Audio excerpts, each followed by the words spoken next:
Entreprendre, c'est prendre des décisions dans la plus grande incertitude. Pensez-y un moment.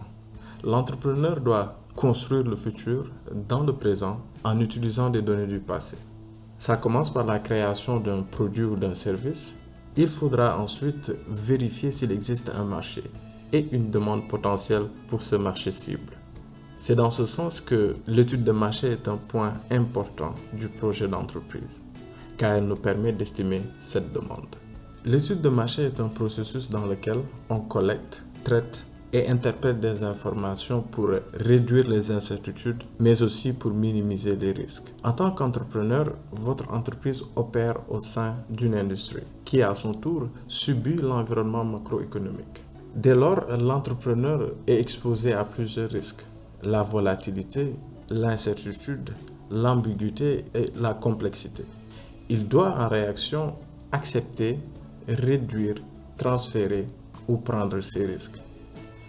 L'étude de marché vous aidera à identifier ces risques. Récemment, nous avons fait une étude de marché pour une start-up de la place. En voilà une partie de l'étude démographique. Nous avons utilisé la répartition de la population de la région en groupes d'âge et genre, masculin et féminin, pour déterminer le marché cible. Ensuite, toujours dans la même région, nous nous sommes intéressés à la répartition de la scie par arrondissement et leur commune d'arrondissement, avec la population et la superficie.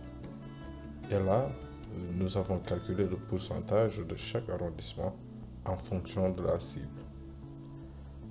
Voici la source que vous pourrez retrouver sur le site de l'ANSD, l'Agence nationale de statistique et de démographie. Après la répartition démographique par tranche d'âge, nous avons la répartition démographique par département, où nous avons sélectionné les zones prioritaires de pénétration.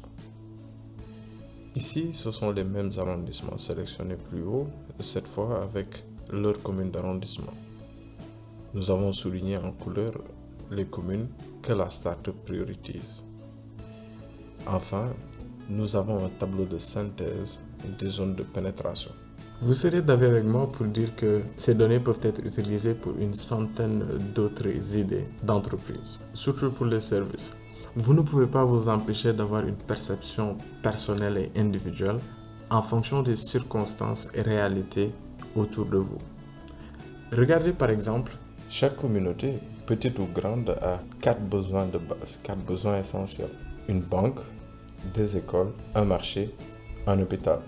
Sous un autre angle, en adaptant une toute autre perspective, chaque communauté a besoin de services financiers, une offre d'éducation et de formation, une offre de produits alimentaires et non alimentaires sous forme d'établissement de vente, une proposition pour la prise en charge des patients et la contribution à leur état de santé. En prenant cette approche, les opportunités entrepreneuriales sont illimitées. Avec une étude de marché, vous vous rendrez compte que dans chaque communauté, soit il y a un axe manquant, soit il y a des axes qui sont mal servis et requièrent des améliorations, une niche. L'étude de marché est un point important qui mérite une place prépondérante dans le processus d'élaboration d'un projet d'entreprise. Elle vous permettra d'évaluer les menaces mais aussi les opportunités de l'environnement externe de votre entreprise.